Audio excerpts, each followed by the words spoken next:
Hi there everyone, my name is Valene, and this is probably the scariest thing I've ever done, but I am here today to talk to you about PMDD. It was recently added to the DSM-5 as its own disorder. So there's been a lot of headlines out there, a lot of them asking, should severe PMS be considered a mental illness?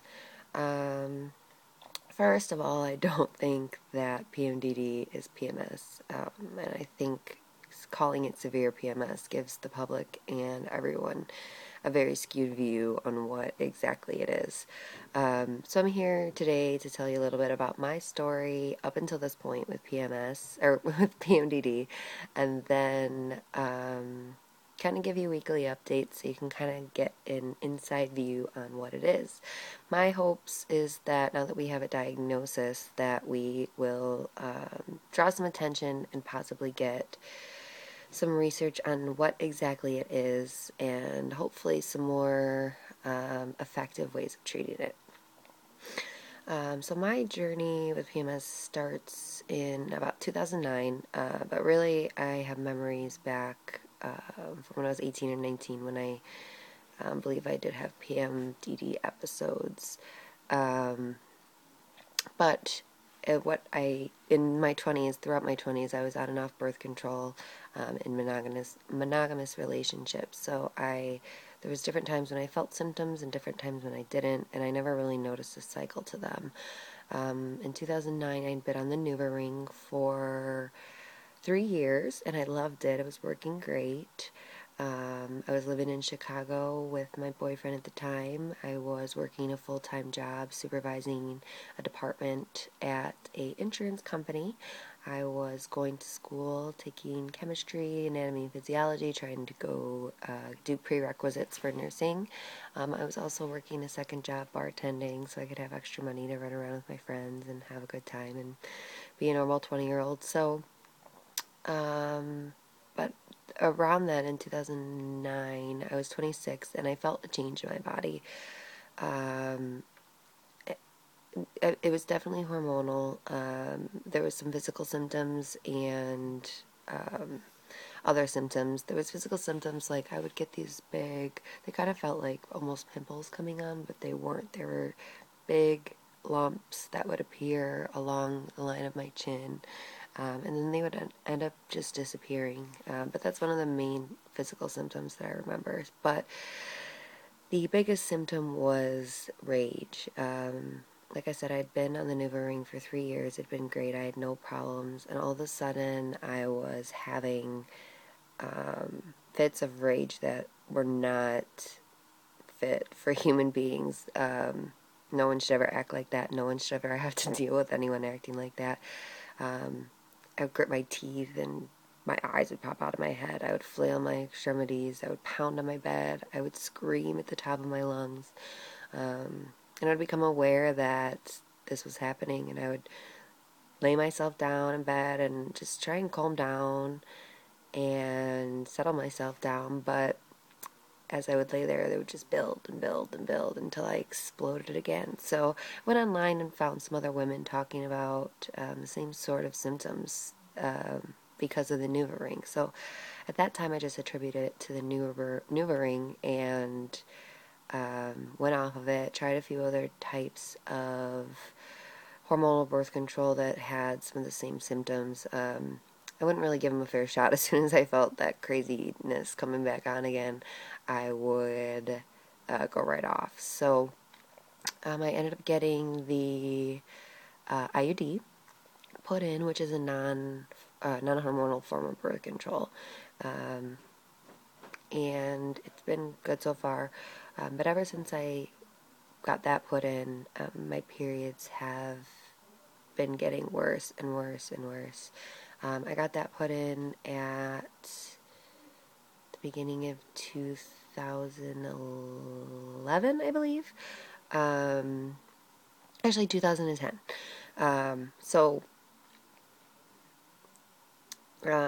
Since then, the time before my period has been getting worse and worse. I've had cramps to the point where I couldn't move. I was doubled over.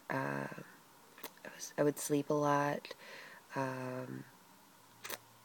all kinds of stuff. But the problem was a lot of the symptoms were starting, you know, 2 weeks or more in advance of the time that I got my period, so I never really attributed them to my period, but they would get worse right before my period. So, during a routine visit with my gynecologist in 2012, I mentioned to him some of the symptoms. One of the symptoms that I mentioned to him was that I could come home from work and crawl into bed completely dressed in my work clothes and sleep for 12 to 14 hours and wake up and still feel exhausted and still feel like I couldn't do anything. I couldn't get to work. I couldn't study or read or do any of the things that I needed to do.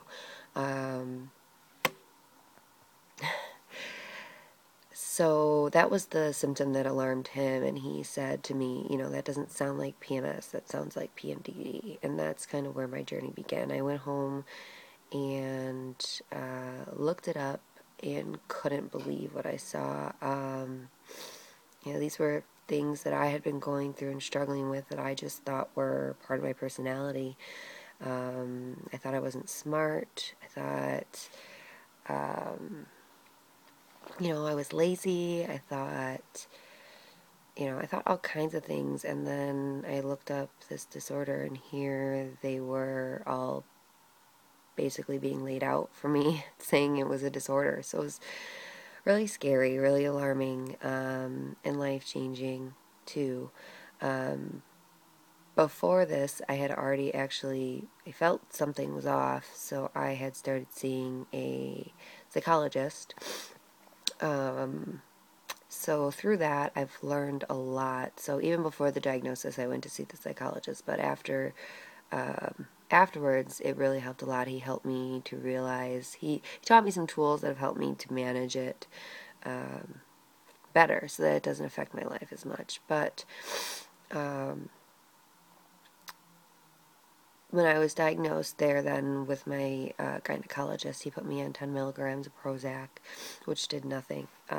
He suggested that I go see my general physician on a regular basis and work with her.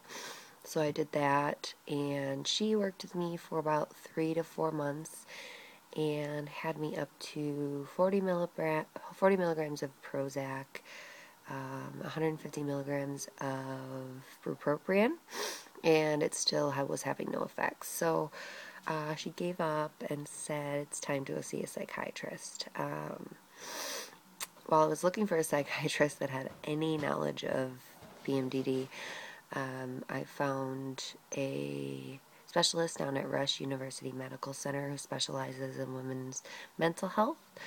So I've been working with her since April, and we've made some progress, but nothing that's been life-changing so far. In the meantime, there's many effects that this has on my daily life, on my life in general. I had been dating a guy before my diagnosis, and we broke up due to some physical, emotional, and verbal abuse on his end. And then I got this diagnosis and realized how it affected my brain, because it's, I knew PMS makes you cranky and makes you irritable, but once I realized and learned how it affected my brain, it changed everything during these episodes. It changed how I perceived the world around me. It changed how I perceived myself. It changed how I handled things that were going on around me. So at that point, I looked back at our relationship and I thought that the things that had happened were my fault. So after my diagnosis, we got back to talking again, got back together, and I left Chicago and moved back in with him again in June of 2013. I also went on disability from work from the insurance company that I was working for. Things were getting really bad. I couldn't make it to work. I couldn't concentrate while I was at work. Simple things like the phone ringing, just normal goings on around me would drive me crazy and make me angry. And so my doctor put me on disability for a while.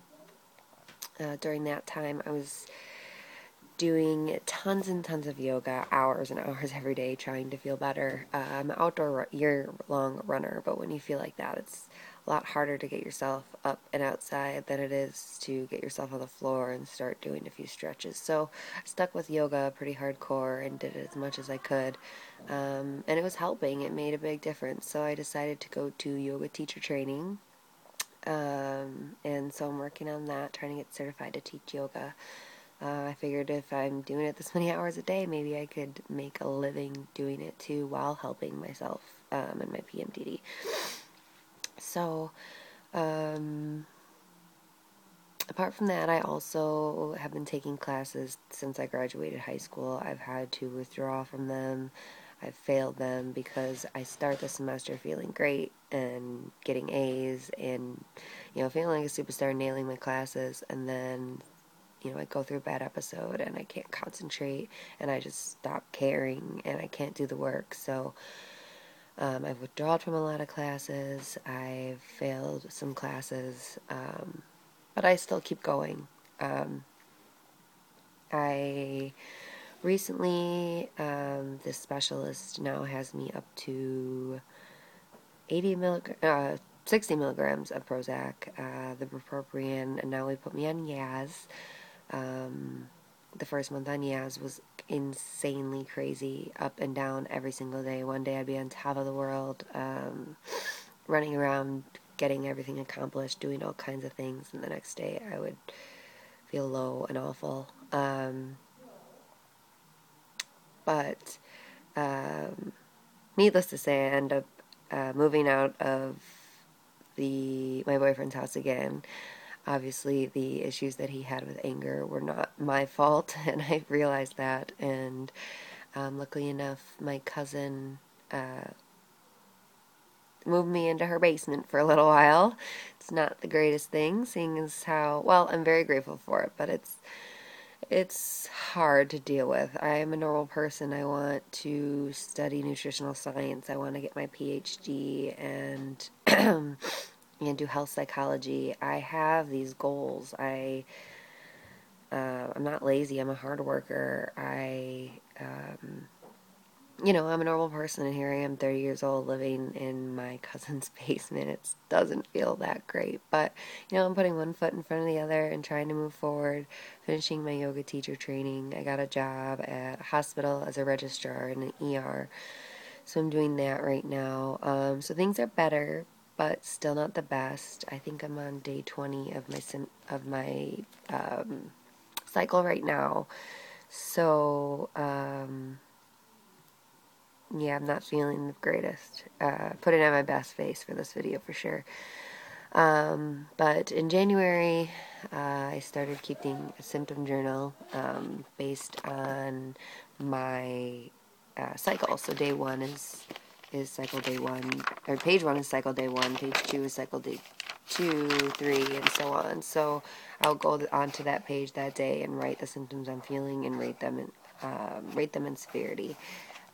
That's helped a lot. And then I've also started, the doctors at Rush had me start these mood logs, and those have been really helpful.